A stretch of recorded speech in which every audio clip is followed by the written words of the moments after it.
at the time of this recording, it is Friday the 13th. And I know that a lot of people take the opportunity when they're, Friday the 13th rolls around to talk about their favorite Jason Voorhees movies or, talk about the character in general. But, and I am a fan of Jason Voorhees, trust me, I definitely am, in, the Friday the 13th franchise. But I decided I wanted to do something a little bit different and focus on a movie that horrifies Marvel fans, and that is Iron Man 3. Iron Man 3 is probably the most divisive movie that Marvel has produced yet. I mean, most of the other movies you can say pretty clearly either they're pretty good, they're okay, or they're just not so hot, and I'm looking at the first two Thor movies there, but with Iron Man 3, yeah, there's been a lot of strongly negative reactions and then some strongly positive reactions, though I feel like the strongly positive reactions are definitely in the minority. You saw the title of this video, and no, I'm not crazy. I truly believe that Iron Man 3 is a better movie than the first Avengers movie. Now, I'm not saying that the first Avengers movie is not good, but I'll just say it this way. When it comes to movies, I tend to watch them again and again, especially if I like them. The first Avengers movie, I have watched it a total of, I want to say, 3 times maybe. And one of those times was with the director's commentary. Because yes, I am sort of a film nerd. I do like to check out what the directors have to say about the whole process. But that's very unusual for me for a blockbuster comic book movie that I've only seen it 3 times. And the reason is because the Avengers played it very safe. Again, like I said, it is a good movie, but it played it very safe. I don't think it took any real risk, and therefore there's not much reason to go back to it. There's no real conversation to be had about the Avengers. I mean, afterwards, people pretty much say to each other, yeah, did you enjoy it? Yeah, I enjoyed it. Yeah, I enjoyed it too. I mean, and that's pretty much the gist of the conversation. There's just not really much that you can go in depth about with it. Now, Iron Man 3 to this day still elicits a lot of very interesting conversations. And I do want to go kind of point by point with some of the things that we saw in Iron Man 3 and how I feel about those. For starters, one of the main things that they address within the movie is that Tony Stark is dealing with PTSD based off of the events of the Avengers. And, he nearly did die, so it's very much understandable when he went through the wormhole. So, and I do want to point this out, of course, that I will have a lot of spoilers pretty much for every movie involving Iron Man. Okay, so if you're not completely caught up on Marvel for some reason, you may not want to watch this video all the way through right now.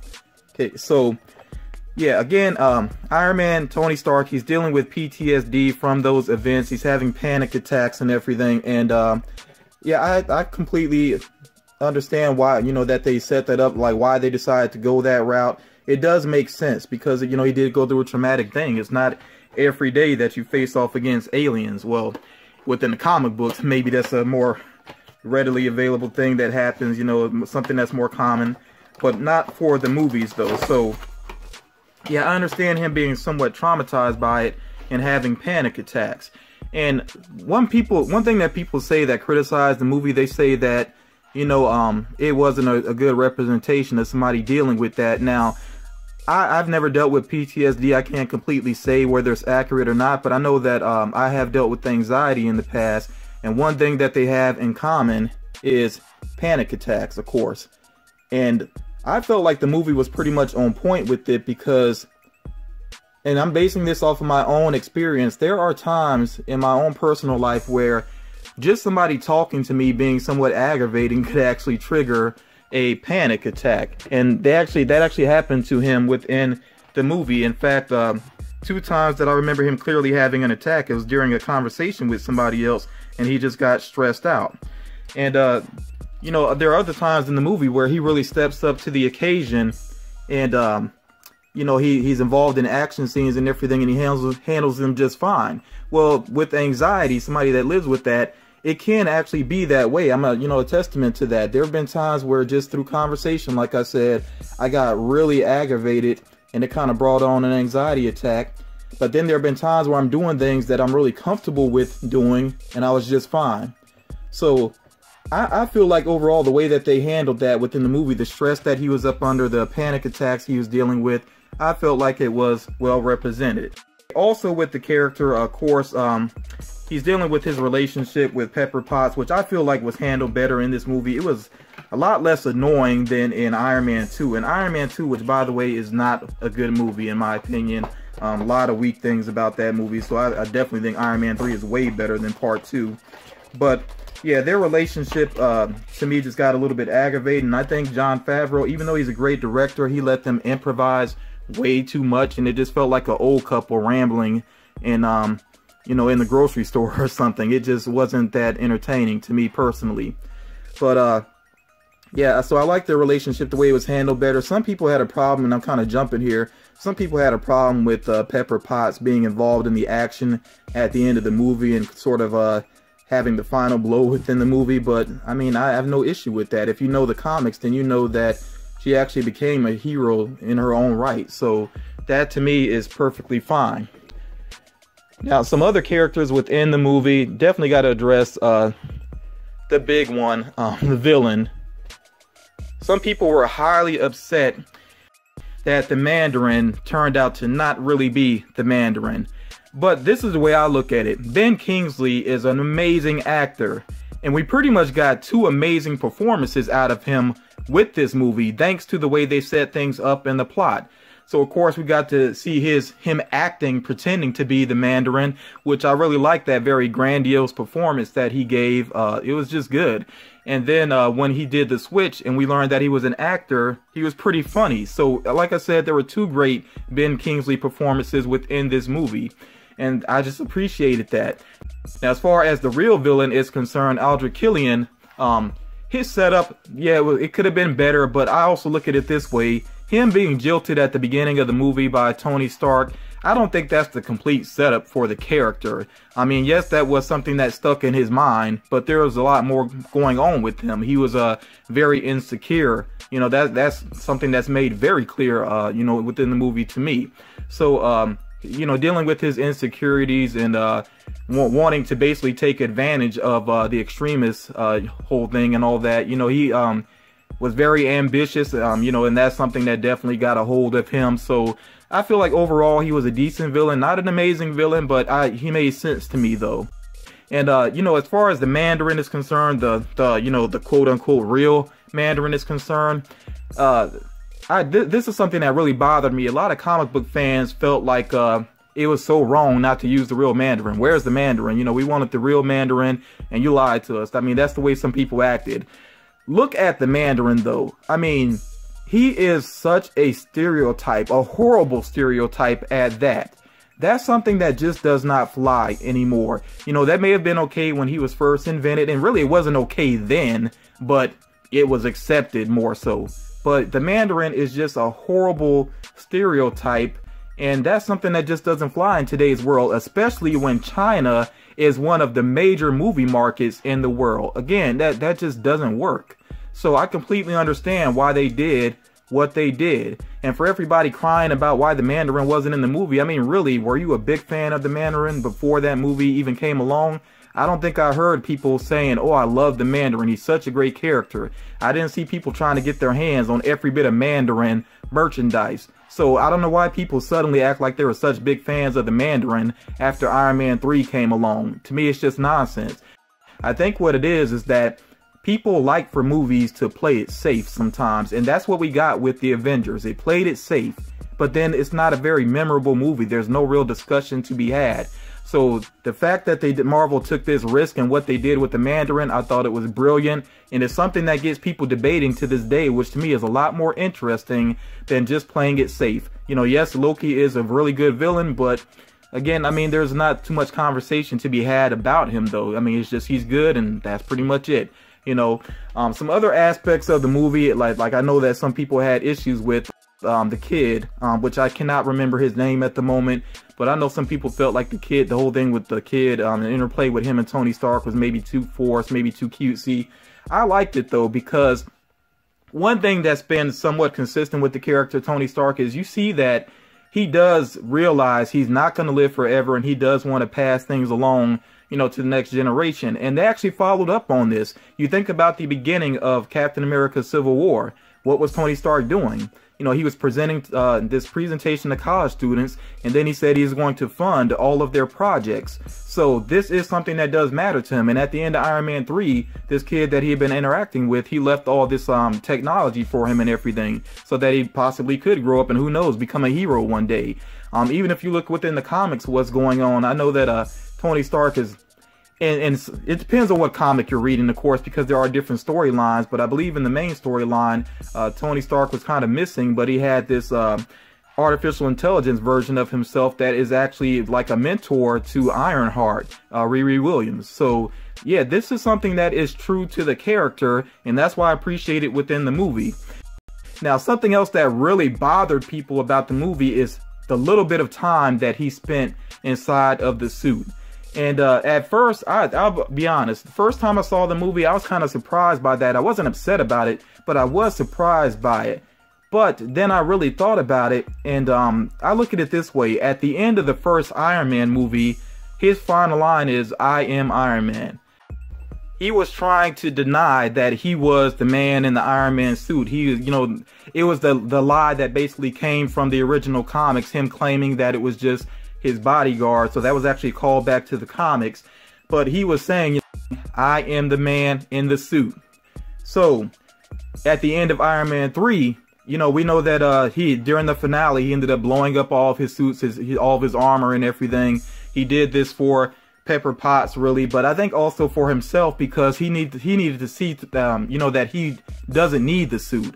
So when he says, "I am Iron Man" at the end of Iron Man 3, that's what he's really saying. Even without the armor, he is still Iron Man. He is still a strong person that can get things done. And that is something that he did within the movie when he invaded that mansion in which the fake Mandarin was staying in. He did that without a suit. He did have some tech with him, but it was tech that he threw together very much like he threw together the first Iron Man armor. It's just he just used what he had at his disposal. So again, he is Iron Man even without the armor. That's really been the arc for the character. Now, I know that some people will also say that some of the things that happen in Iron Man 3 don't really seem relevant anymore. Well, that's really the fault of the movies that followed, not so much Iron Man 3 itself. That's sort of what I feel like the movies that followed maybe should have taken in more consideration to what happened with the character within that movie. Now, obviously, he was going to get back in the armor. That's understandable. But yeah, it was kind of odd how Gwyneth Paltrow decided, I guess, I don't know if she was busy in her schedule or if they just didn't write her in or what happened there. But yeah, her absence in some movies was kind of odd. And then, and spoiler alert here for Spider-Man Homecoming, just kind of a small spoiler alert, nothing major. But if you want to skip ahead like 30 seconds or so, you might want to. Okay, so yes, Pepper Potts does appear at the end of Spider-Man Homecoming, which I think was a really odd way to bring her back. But again, overall, yeah, her absence in the movies and him just having those throwaway lines about their relationship and them going through things, it just, yeah, kind of fell flat. But again, that's the fault of the movies that followed, not so much Iron Man 3 itself. Some other things about the movie, some people were so-so about the action, and I kind of see both sides of it. I really enjoyed the action scene, especially the one where he was escaping from the mansion, because again, he didn't have his full armor. In fact, for a moment, he just had one glove and one boot, which was kind of funny. I like the way they did that. And there's also that action scene, the whole thing with the plane and the kidnapping of the president and all of that. That skydiving scene I thought was pretty cool. I like the way that he ended up rescuing all those people. And it turned out that he wasn't inside of the armor, which I think some people found to be kind of cheap, like a, cheap tactic, a sort of a trick on the audience. But remember what happened the last time he went very high altitude. He almost died. So I understand him not wanting to be in the armor during that particular event. That made a lot of sense to me. Now, the final sequence should have been better than it was, though I can definitely agree with that. The multiple armors that he was using, they should have been more distinct from each other. We should have really got to see what they're capable of, what really separated them from each other. So, yeah, I wish they had done more with that. It definitely would have been more interesting. And then the villains, I mean, he was fighting these people that, these former soldiers that had the extremists, I keep wanting to say virus. I'm not sure if that's accurate or not, but they had the extremists within them. And yeah, they were kind of throwaway villains, but that tends to happen. You tend to have cannon fodder within these types of movies. So But yeah, overall though, I mean, like I said, I really feel like Iron Man 3 is a better movie than the Avengers, just because there's so much more to dissect and to really think about, and it just did not play it safe. It really took some chances. Not having Iron Man in the suit so much, you know, that was taking chances.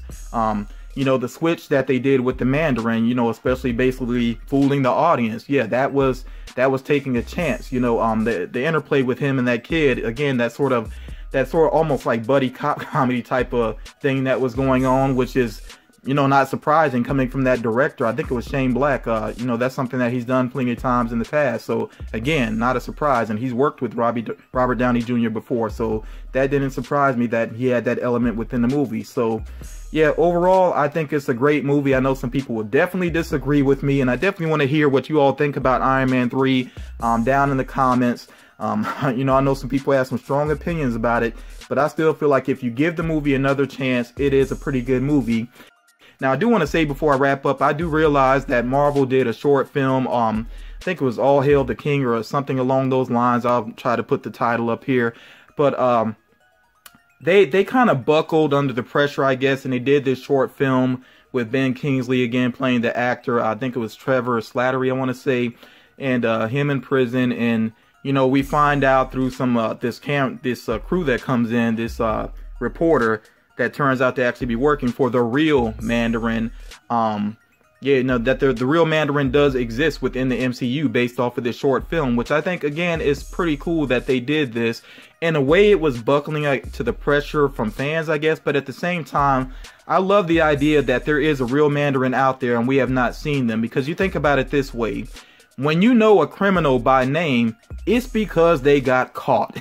You know, just really think about that. Anytime that you know about a real, and I'm talking real life here, anytime that you know a criminal's name, it's because they got caught. So I like the idea that there is a real Mandarin out there, and he's pretty much off the radar. Like, nobody even knows if he's real or not, or at least the Avengers don't even know if he's real or not. That to me is pretty cool. I think it's a great way to handle it while avoiding that horrible Asian stereotype that just would not work on screen.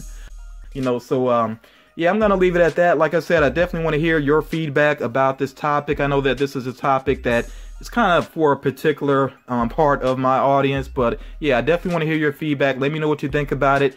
And I will talk to you all again real soon.